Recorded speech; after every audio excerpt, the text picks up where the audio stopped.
ఓం నమో వెంకటేశాయ. అందరికీ నమస్కారం. ఈరోజు మన ఛానల్లో ఈ సంవత్సరం ధనుర్మాస ప్రారంభ ముగింపు తేదీలు ఎప్పటి నుంచి ఎప్పటి వరకు ఉన్నాయో, అలాగే ధనుర్మాసం యొక్క పూజ నియమాలు ఏం పాటించాలో, నైవేద్యాలు ఏం సమర్పించాలో, ఈ మాసంలో వైకుంఠ ఏకాదశి ఎప్పుడు వచ్చిందో, ఈ ధనుర్మాసం శూన్యమాసమా, అలాగే పెళ్లి కాని వారు పూజలు ఎలా చేస్తే ఎలాంటి ఫలితాలు పొందగలుగుతారో అనే విషయాల గురించి పూర్తి వివరాలు ఈ వీడియో ద్వారా తెలుసుకుందాం. ఎక్కడ స్కిప్ చేయకుండా పూర్తి వీడియో చూస్తారని ఆశిస్తున్నాను. అంతకంటే ముందుగా ఇంతవరకు నా ఛానల్ని సబ్స్క్రైబ్ చేసుకున్న వాళ్ళు ఉంటే సబ్స్క్రైబ్ బటన్ని ప్రెస్ చేసి పక్కనే ఉన్న బెల్ ఐకాన్ని ప్రెస్ చేసి ఆల్ అనే ఆప్షన్ ప్రెస్ చేశారంటే నేను పెట్టే ప్రతి వీడియో నోటిఫికేషన్ ద్వారా మొదటగా చూసేయవచ్చు. ముందుగా వీడియోలోకి వెళ్ళిపోదాం. విష్ణుమూర్తికి ప్రీతికరమైన మాసం ధనుర్మాసం. సూర్యుడు మకర రాశిలో ప్రవేశం చేసి భోగి వరకు అంటే సంక్రాంతి ముందు రోజు వరకు ధనుర్మాసం అనేది కొనసాగుతుంది. ధనుర్మాసాన్ని శూన్యమాసం అని కూడా పిలుస్తారు. ఎందుకంటే సాధారణంగా దైవికమైన పవిత్రమైన కార్యక్రమాలను తప్ప మరేదైనా నిర్వహించకూడదని పండితులు చెబుతున్నారు. జ్యోతిష శాస్త్రం ప్రకారం ఈ కాలంలో సూర్యుని ప్రయాణం చాలా నెమ్మదిగా సాగుతుంది. గరుడి ప్రభావం కూడా తక్కువగా ఉంటుంది. ధనుర్మాసంలో ఎలాంటి వివాహ కార్యక్రమాలు అంటే నిశ్చితార్థాలు, వివాహాలు చేయకూడదట. ముఖ్యంగా ఇంటి నిర్మాణాలు, ఇల్లు కొనటం, కొత్త ఇంట్లోకి ప్రవేశించడం వంటి పనులు చేయకూడదట.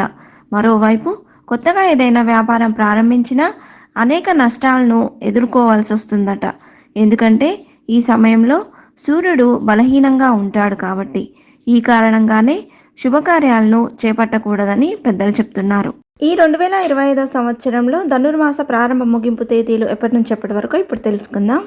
ఈ సంవత్సరం ధనుర్మాసం డిసెంబర్ 16, 2025 సంవత్సరం మంగళవారం రోజున ప్రారంభమై జనవరి 14, 2026 బుధవారంతో ఈ ధనుర్మాసం అనేది ముగుస్తుందండి.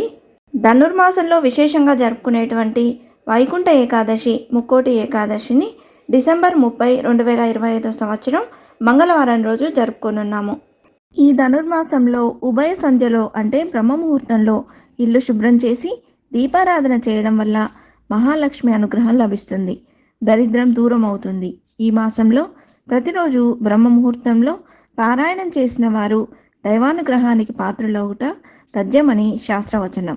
సాక్షాత్ భూదేవి అవతారమూర్తి అయిన ఆండాల్ రచించిన దివ్య ప్రబంధమే తిరుపావై.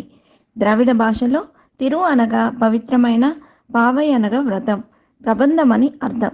వేదాల ఉపనిషత్తుల సారమే తిరుపావై అని శాస్త్రాలు చెబుతున్నాయి. ఉపనిషత్తులే గోదాదేవి నోట సర్వసులభ రీతిలో వెలువడినాయని, తిరుపావై మహావిష్ణు పాదపద్మాలను అందుకోవటానికి మార్గదర్శకాలని చెప్పబడింది.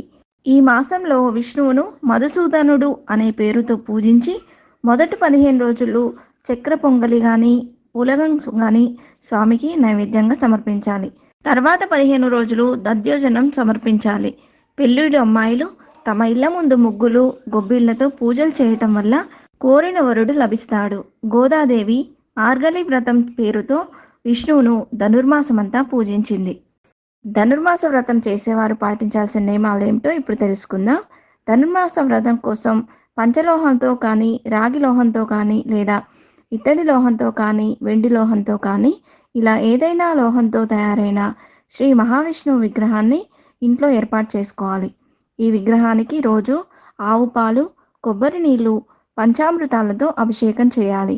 అలాగే మొదటి 15 రోజులు బియ్యం పెసరపప్పుతో, మిగతా 15 రోజులు దద్దోజనంతో నైవేద్యం పెట్టాలి. దీపారాధన చేయాలి. ఇలా చేయడం వల్ల ఇహలోకంలో సర్వ సంపదలు, పరలోకంలో మోక్ష ప్రాప్తి లభిస్తాయని పండితులు తెలిపారు.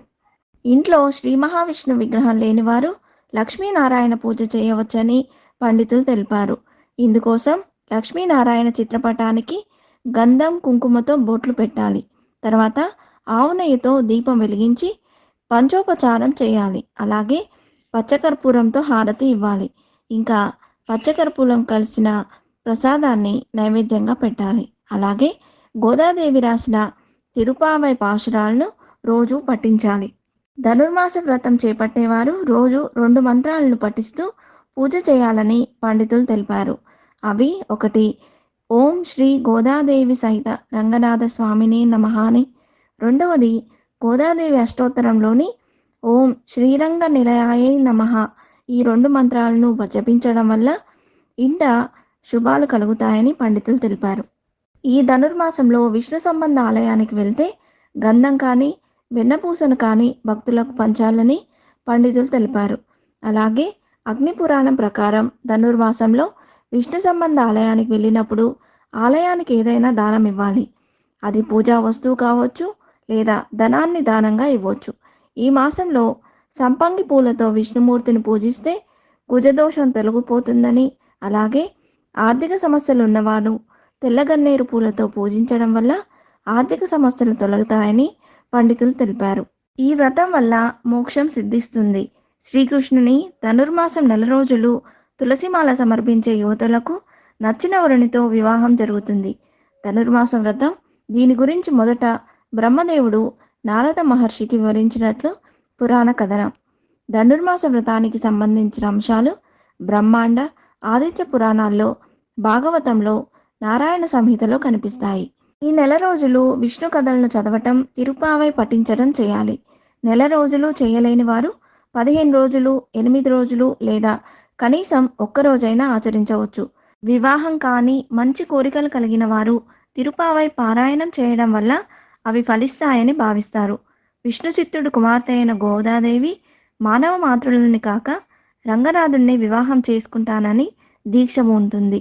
ఈ కారణంగా ఆమె ధనుర్మాసంలో వేకువనే లేచి నిత్యం విష్ణు పూజ చేస్తూ తనకు కలిగిన అనుభవాన్ని, భావాన్ని ఒక పద్యం అనగా పాశుర రూపంలో రచించేది. అలా 30 పాశురాలను ఈ మాసంలో రచించి వాటిని విష్ణువుకు అంకితం చేసింది. వెంటనే విష్ణువు ప్రత్యక్షమై ఆమెను శ్రీరంగం రమ్మని చెప్పగా ఆమె కోరికపై ఆమె తండ్రి గోదాదేవిని తీసుకొని శ్రీరంగం చేరి రంగనాథ స్వామితో వివాహం జరిపించాడు. వివాహం జరిగినంతనే గోదాదేవి రంగనాథుని పాదాల చెంత మోకరిల్లి స్వామిలో కైంకర్యం అయిపోయింది. పాశురాలను చదివేటప్పుడు మొదటి పాశురం 2 సార్లు చదవాలి. అలా మొత్తం అన్ని పాశురాలు రోజు చదవాలి. అలా వీలు కాని వారు మున్నిడి పిన్నిడిగా చదవాలి. అంటే మొదటి పాశురంలో 1 లైను, చివరి పాశురంలో 1 లైన్ చదవాలి. చివరగా గోదాహారతి చదవాలి. మంత్రపుష్పం కూడా చదవాలి. మళ్ళీ ఏ రోజు పాశురం ఆ రోజు 2 సార్లు చదివి హారతి ఇవ్వాలి. ధనుర్మాస వ్రతం చేయడం వల్ల ఇహలోక సుఖాలు, పరలోక మోక్షం పొందుతారని, భక్తి మార్గం చేత భగవంతుని సులభంగా వశపరుచుకోవచ్చని నిరూపించింది. ఆత్మ పరమాత్మను చేరడానికి ఉపకరించేదే ధనుర్మాస వ్రతం.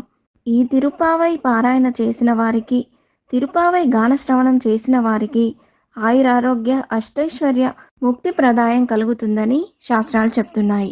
ధను సంక్రమణం రోజు స్నానాలు, పూజలు, జపాలు చేయడం మంచిది. సూర్యాలయాలు, వైష్ణవాలయాలు సందర్శించడం ఈ మాసంలో శుభప్రదం. ఇంతే ఫ్రెండ్స్, ఈ వీడియో మీకు నచ్చిందని ఆశిస్తున్నాను. ఇలాంటి ఇంట్రెస్టింగ్ వీడియోస్ కోసం please subscribe my channel and press the bell icon. అలాగే లైక్ చేయండి, షేర్ చేయండి. మీకు ఏమైనా సందేహం ఉంటే నా కమెంట్ బాక్స్లో పోస్ట్ చేయండి. మరొక మంచి వీడియోతో మేము ముందుకు వస్తాను. అంతవరకు సెలవు. సర్వేజన సుఖినో భవంతు. స్వస్తి.